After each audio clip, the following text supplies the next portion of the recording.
Escucha antes de juzgarme. Todo comenzó cuando tenía solo 4 años. Sin haber leído ningún libro, describí una casa antigua, una higuera en el patio, y una mujer llamada Ana. Hasta que dije, yo fui ella.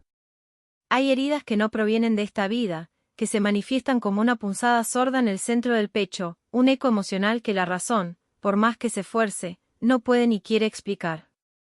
Son cicatrices invisibles, pero inconfundibles, marcadas a fuego en el tejido de nuestra alma, profundas, casi eternas, tejidas con el hilo plateado del tiempo y que viajan con nosotros a través de las encarnaciones.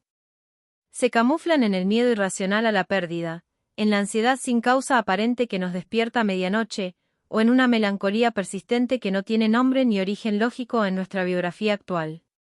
Piense por un instante, cuántas veces, en el vasto teatro de la existencia, hemos repetido el mismo error, hemos roto la misma promesa rota bajo cielos diferentes, con rostros diferentes, buscando en vano la redención, cuántas veces el destino, con su ironía perfecta y su paciencia infinita, nos ha colocado frente al espejo de un alma que ya conocíamos profundamente, con la que compartimos un juramento ancestral, pero que hemos ignorado, hemos rechazado, por pura ceguera terrenal o por el dictado estricto de nuestra fe momentánea. Los nombramos déjà vu, esos instantes fugaces de memoria idéntica, o coincidencias insignificantes, o simplemente los descartamos como un arrebato fugaz de la imaginación febril. Pero, le aseguro, en el vasto, hondo y resonante silencio que se extiende entre el primer aliento que nos da el nacer y el aliento final que nos da el morir, existen memorias repetidas con precisión holográfica, hilos invisibles de energía y compromiso que conectan una vida con la otra con una fuerza devastadora.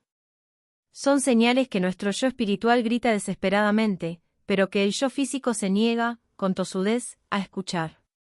Hoy, permítase respirar lento, muy lento, suelte el ancla de la prisa, y concédase el permiso de abrir esa puerta sellada con miedo y prejuicio.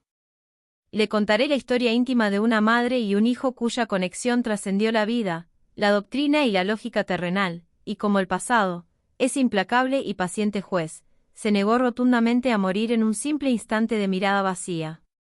La verdad profunda de nuestra existencia, no es a menudo lo que captamos con los ojos físicos, sino lo que sentimos, lo que reconocemos con la alma desnuda. Nuestra casa era un refugio contra el mundo, un santuario personal de silencio casi monástico y de un orden que rozaba lo obsesivo. En nuestro hogar, regido estrictamente por los preceptos de una fe muy tradicional y por la costumbre inamovible de los horarios, las emociones fuertes, las dudas profundas, se guardaban discretamente bajo 7 llaves, todo era predecible, tranquilizadoramente seguro. Yo, la madre, me aferraba a esa rutina como un náufrago a su ancla en medio de la tormenta. Era una tarde melancólica de otoño, con esa luz dorada, densa y casi táctil que se cuela perezosamente por las rendijas de las persianas de madera de la ventana principal, tiñéndolo todo de una leve y hermosa melancolía sepia. El aire flotaba, saturado con el olor reconfortante a madera encerada, a pulcritud absoluta, y al vapor aromático, casi medicinal, del café recién colado que dejé sobre la encimera. Escuché la llave girar en la cerradura principal, un sonido que era familiar hasta el tedio, que no prometía nada, pero esa vez, el sonido de los pasos de mi hijo, de tan solo 4 años, al entrar, fue radicalmente diferente. Eran pasos lentos, muy lentos, inusualmente pesados para un cuerpo tan pequeño, arrastrados, como si de repente cargara sobre sus diminutos hombros el peso de una carga demasiado pesada, de una historia milenaria, que categóricamente no le pertenecía. Lo normal, lo esperado por la rutina, era el grito alegre, la carrera desenfrenada buscando mi regazo, el abrazo exigente. Pero no hubo nada de eso, solo un eco hueco de esos pasos cansados. Entró lentamente a la cocina, deteniéndose justo en el umbral de la luz que moría. Su cuerpo pequeño proyectaba una sombra alargada, frágil, casi fantasmal, en el suelo de baldosas frías, un presagio sutil. Me giré desde la estufa, y en ese movimiento, el corazón se me encogió dolorosamente, apretándose como una uva seca en el pecho. La mirada de mi hijo, jamás, nunca, olvidaré esa mirada que me taladró. No era la mirada curiosa y distraída de un niño de 4 años que solo piensa en jugar. Era una mirada antigua, erosionada por el tiempo, profunda como el fondo inexplorado y húmedo de un pozo seco y oscuro. Sus ojos azules, que normalmente estaban llenos de un brillo infantil, un espejo de inocencia, ahora estaban extrañamente vacíos, quietos, llenos de un conocimiento arcaico, de una sabiduría amarga que él, por su edad y su breve pasado, era imposible que poseyera. Podría haber jurado, con total certeza, que por ese instante, no me estaba viendo a mí, a su madre de esta vida, sino que estaba viendo a través de mí, como si yo fuese un cristal, o incluso más allá de mí, hacia un tiempo y un espacio que ya no existían en este plano terrenal. El clima emocional de la cocina cambió drásticamente, pasando de la calidez a una opresión gélida. El aroma a café se mezcló en mi percepción con un leve, casi imperceptible, olor a tierra húmeda, a hojas mojadas, y a ceniza apagada, aunque no había ninguna chimenea encendida en la casa. Me preguntó, con una seriedad que me hizo temblar en las rodillas, por una flor roja y específica, que crecía cerca de un pozo, de la que jamás habíamos tenido en el jardín, y su voz sonó inusualmente grave, rasposa, como una cuerda que se tensa demasiado justo antes de romperse. Un escalofrío helado e inexplicable me recorrió la espalda, subiendo hasta el cuello, y fue un escalofrío que no provenía de la temperatura exterior, sino de una presencia, de una verdad que emergía. Me acerqué a él lentamente, intentando con mi cercanía física y mi calma forzada romper el hechizo de ese instante sobrenaturalmente congelado. Le toqué el cabello fino con una caricia temblorosa y le pregunté, con una voz suave que luchaba desesperadamente por sonar normal y rutinaria, si su día en el jardín había ido bien. Su respuesta no fue la pataleta esperada de un niño cansado o el murmullo de una anécdota escolar intrascendente que yo ignoraría. Se separó ligeramente de mi mano, rechazando sutilmente mi toque maternal, me miró fijamente a los ojos, con esa intensidad que parecía juzgar mi alma misma, y con una calma absoluta que me aterrorizó por su falta total de inocencia, soltó la frase que actuó como un hacha en la base de mi realidad: «Tú no eres mi madre, la otra volverá». Mi reacción, para mi sorpresa, no fue gritar, ni interrogar con pánico histérico, ni siquiera el llanto de la negación. Fue un silencio total, ensordecedor. Un congelamiento interno, físico y espiritual, que me paralizó. Sentí como mi alma se desprendía ligeramente de mi cuerpo, observando la escena desde arriba con una curiosidad helada, desprendida. El vaso de agua que sostenía se deslizó de mis dedos, pero milagrosamente no se rompió, rodó con un golpe sordo y patético en el suelo de linóleo. En ese milisegundo suspendido, mi fe inquebrantable, la lógica férrea, el orden establecido de mi vida, todo mi mundo conocido y seguro se desmoronó por completo, como un castillo de arena golpeado por una ola inesperada. Me quedé en shock profundo, petrificada en mi lugar, sin poder articular una sola palabra coherente, mi garganta sellada. Solo una pregunta, una única pregunta terrible, resonaba en mi mente con la fuerza de un trueno sordo: ¿quién es la otra? ¿Y cómo es posible que mi hijo, mi pequeño, pueda reconocer, con esa certeza demoledora y aterradora, una verdad que yo, su madre, ignoro por completo de mi propia historia? Los días que siguieron a esa frase terrible fueron una pendiente empinada y dolorosa de miedo líquido e incomprensión rampante. La frase, aunque nunca la repitió exactamente palabra por palabra, dejó un residuo emocional corrosivo, una mancha. Mi hijo continuaba con un repertorio de frases extrañas, completamente descontextualizadas de su vida. Se quejaba a menudo de un dolor agudo en la espalda, justo en el lugar exacto donde una vieja cicatriz que yo tenía me recordaba una caída de niña. Dejó de usar su nombre actual con entusiasmo, respondiendo solo cuando le susurraba «Gabriel» o «Jesús», nombres que jamás le habíamos puesto ni conocía de ningún relato en casa. Una noche, mientras lo arropaba con sumo cuidado, me dijo con un susurro apenas audible, más bien un aliento gélido contra mi oído: «El pacto, lo rompiste de nuevo, Ana, ¿por qué?». Dormíamos siempre con una luz de noche encendida, una costumbre de bebé que se había quedado, pero él comenzó a despertarse gritando en la madrugada, no por pesadillas infantiles de monstruos imaginarios, sino por imágenes de un denso humo negro, de agua turbia que entra por una puerta sellada con tablas, y el constante, lacerante frío en la casa. Sentía ese frío yo también, penetrando los huesos y el alma. Un frío que no se disipaba ni con la calefacción encendida al máximo nivel, un frío que no era de temperatura, sino de ausencia, de un hueco emocional en el aire que nos respiraba. Ruidos, al principio, pequeños e insignificantes, como un rasguño esporádico en la pared de yeso, o el sonido de algo arrastrándose lentamente en el ático vacío sobre nuestras cabezas, comenzaron a volverse más audibles, más persistentes, con una cadencia inquietante. Siempre, inexorablemente, alrededor de las 3:33 de la madrugada. Yo revisaba, buscaba en cada rincón, encendía luces, pero no había nada. Solo el silencio espeso de la casa y el tic-tac nervioso, casi histérico, del reloj de pared. El frío y los ruidos me hacían sentir observada constantemente, juzgada por una entidad invisible y antigua. Recuerdo vívidamente un déjà vu tan fuerte, tan real, que me dobló las rodillas. Estaba frente al espejo del baño lavándome la cara con agua fría, y al levantar la mirada, vi por un instante que no duró ni un parpadeo una versión muy diferente de mí, cabello largo y suelto, cubierto de polvo, un vestido de tela vasta y oscura, y la misma expresión de pánico visceral que sentía ahora. Fue un destello de menos de un segundo, pero me dejó temblando incontrolablemente, la piel erizada. Esa mirada que vi en el espejo era la misma mirada de alma vacía y sufriente que había visto en mi hijo. En ese momento de terror lúcido, entendí con una claridad escalofriante que no estábamos lidiando con una rabieta, ni con fantasmas genéricos. Estábamos lidiando con una memoria profunda, con una verdad reencarnada. El pasado se estaba negando, con todas sus fuerzas, a ser pasado. Mi confusión se había vuelto una carga insoportable, mi fe, mi roca fundacional, estaba tambaleante, casi en ruinas. ¿Cómo podía conciliar mi creencia estricta y dogmática en una sola vida, en una única oportunidad terrenal, con esta evidencia tan desgarradora que me gritaba la eternidad del alma y la repetición de los ciclos?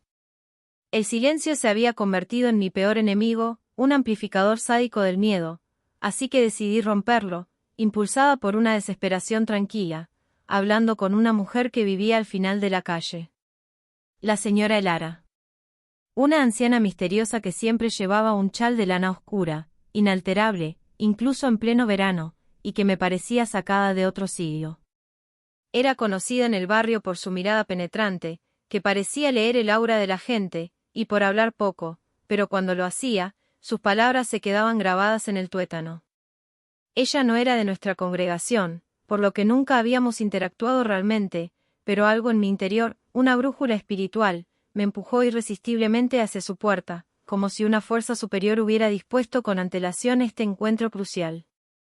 Ella me recibió en la penumbra de su sala, que olía a incienso y a tierra mojada, sin preguntar por qué estaba allí.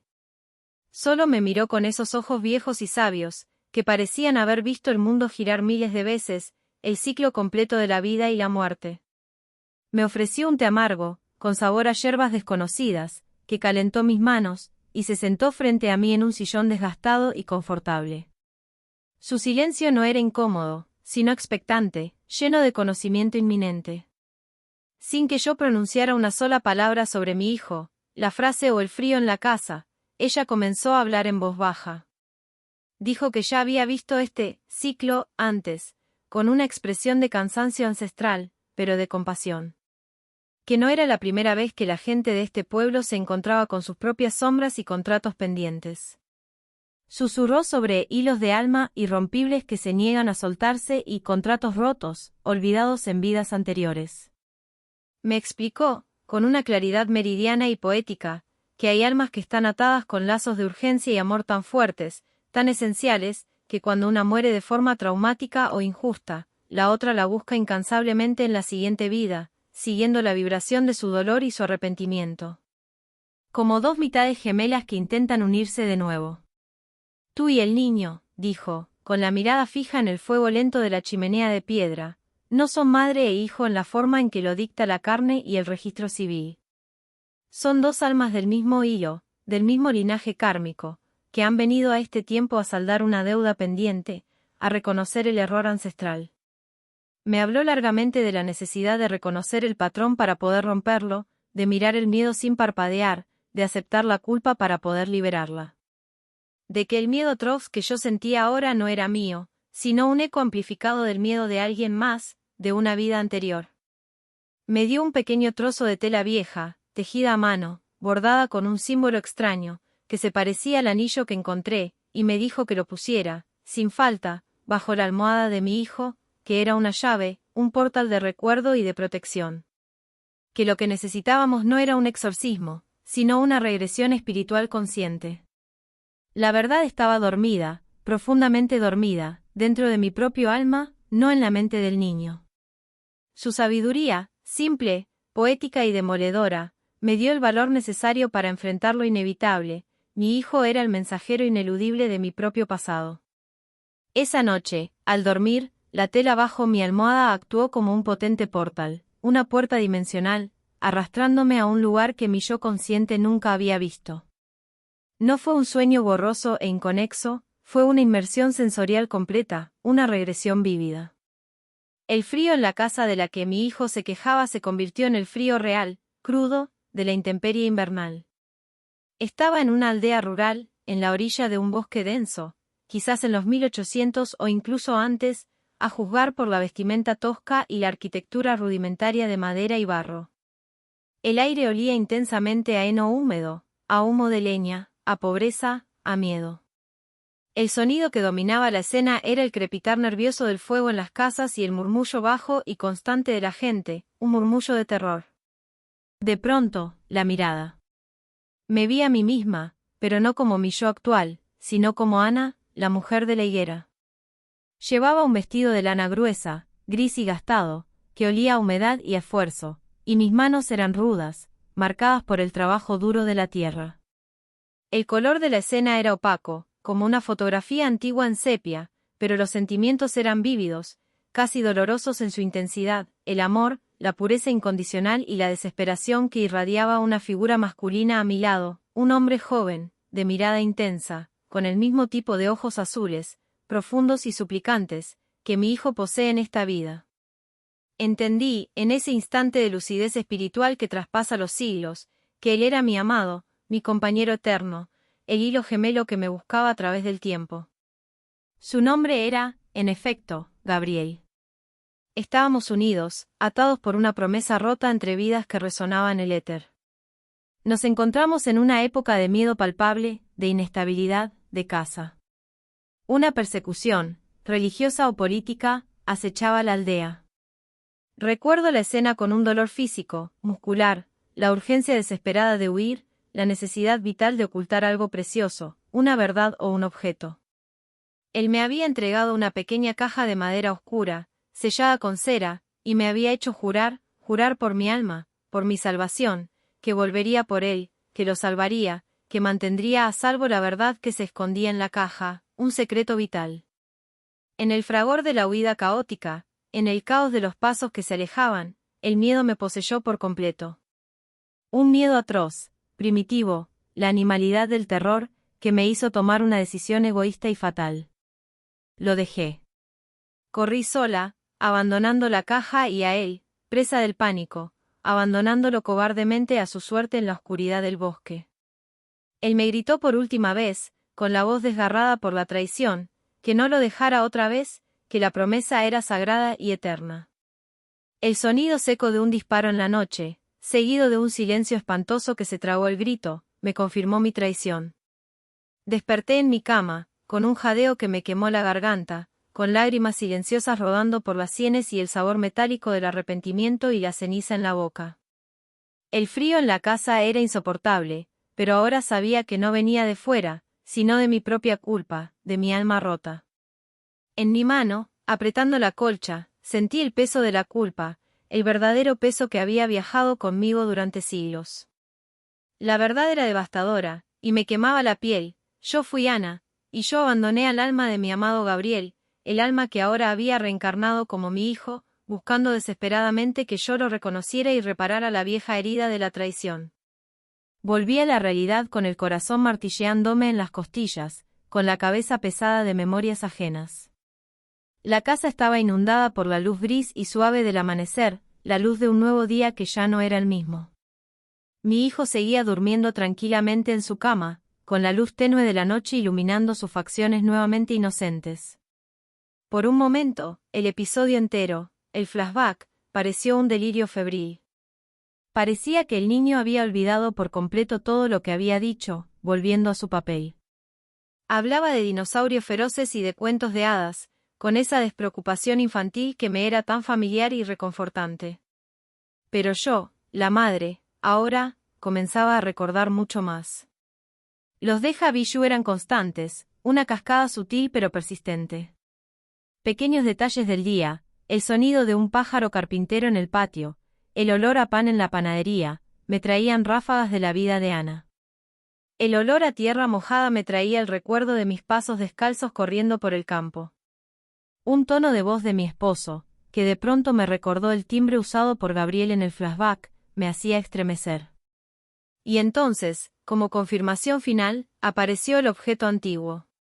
Mientras limpiaba un viejo baúl familiar que nadie había abierto en años, con esa sensación de estar siguiendo un guión escrito hace siglos, encontré, envuelto cuidadosamente en un pañuelo de seda gastado, un objeto antiguo que revela la verdad, un pequeño y tosco anillo de plata, con un grabado desgastado que era idéntico al símbolo que la anciana Elara había bordado en la tela.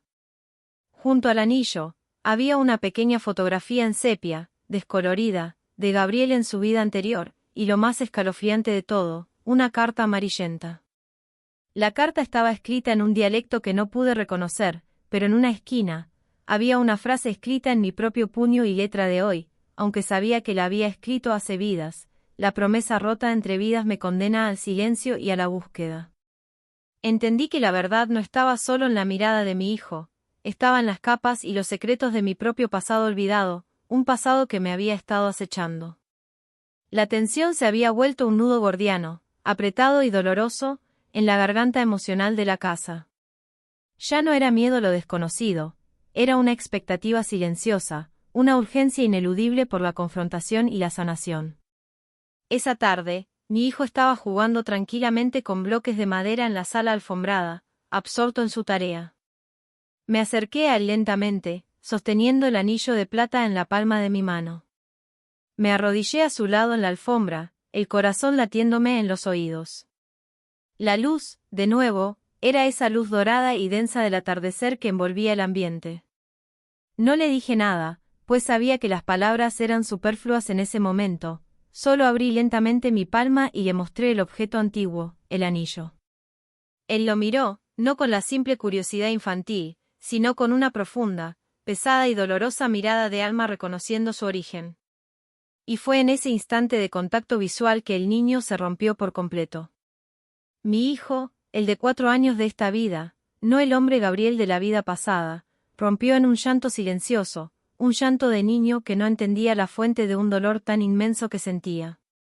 Fue un gemido gutural, profundo, que no provenía de una rabieta momentánea, sino de la memoria ancestral, de un dolor que lo trascendía.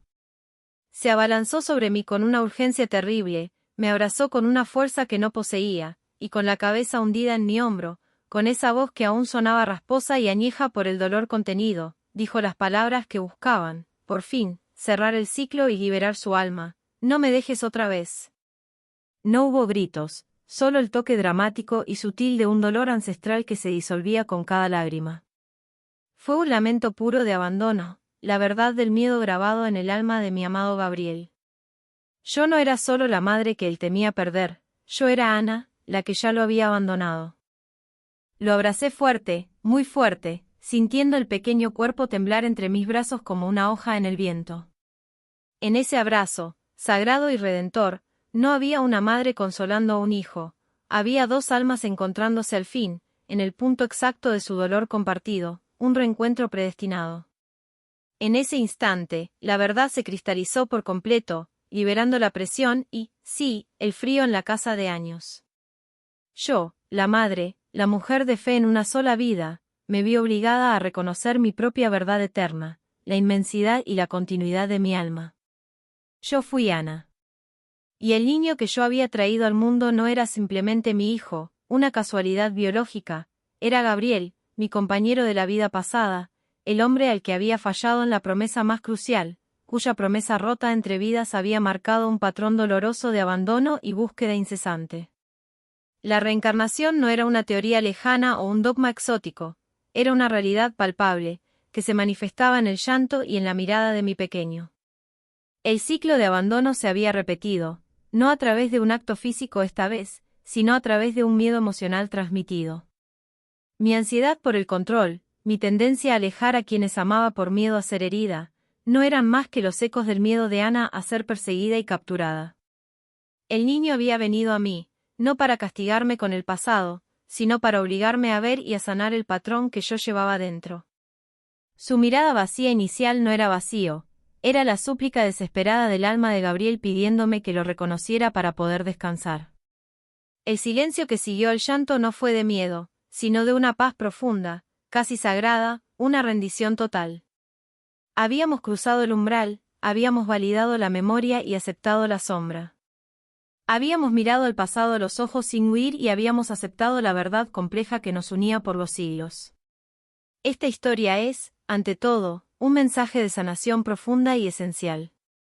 El karma no debe ser visto como un castigo divino y vengativo, es simplemente la inercia emocional de una acción no resuelta, una deuda energética que se paga con conciencia, con comprensión y con amor incondicional. Al reconocer a Gabriel en mi hijo, al aceptar humildemente que yo fui Ana, el viejo contrato se rompió definitivamente, su poder sobre nosotros se desvaneció. La promesa cumplida no era la de la vida pasada, sino la promesa de esta vida, la promesa de no huir más, de amar sin miedo a la pérdida, de permanecer. El frío en la casa se disipó por completo, reemplazado por un calor suave y reconfortante que venía de adentro.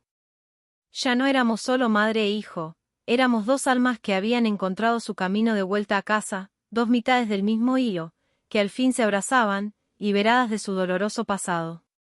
Mire su propia vida, despacio. Pregúntese con honestidad brutal, ¿dónde ha sentido un dolor desproporcionado a los eventos recientes? ¿Por qué repite, una y otra vez, la misma pelea, el mismo tipo de relación fallida, o el mismo patrón de autosabotaje autodestructivo? Las heridas familiares, a menudo, no son solo genéticas o psicológicas, son patrones emocionales que viajan a través de nuestro alma inmortal, buscando un lugar donde ser vistas, un instante de lucidez en el que podamos decir con firmeza, lo reconozco y lo libero. El niño que teme ser abandonado, la adulta que sabotea su éxito por miedo a la responsabilidad, el hombre que no puede intimar, todos son ecos vibratorios de nuestro pasado no resuelto. La sanación comienza con la mirada interna, con la aceptación humilde de que somos seres multidimensionales, y que la verdad de nuestra existencia es mucho más vasta, lírica y poética de lo que nuestra mente lógica se atreve a imaginar. La sanación es el acto de amor más grande y más valiente que podemos darnos a nosotros mismos y a quienes nos rodean. Es el fin del ciclo. Si esta historia le ha resonado profundamente, si al escuchar la palabra Deja Vishu sintió un escalofrío en el alma que le resultó familiar, o si sintió que el frío en la casa de la que hablé toca una fibra sensible en su propia experiencia. Le invito a no guardarse esta sensación. Mi invitación no es un llamado simple a las redes sociales, es más profunda. Si ha sentido un déjà vu tan profundo que le hizo cuestionar la verdad de su realidad, si ha tenido una mirada intensa con un desconocido que le hizo reconocer a un alma antigua, o si cree que está atrapado en una promesa rota entre vidas, comparta su experiencia en los comentarios. No lo mantenga en el silencio asfixiante. Permita que el pasado se disuelva en el presente consciente y sanador. ¿Has sentido que ya viviste esta vida antes? Las almas se encuentran cuando es tiempo de sanar.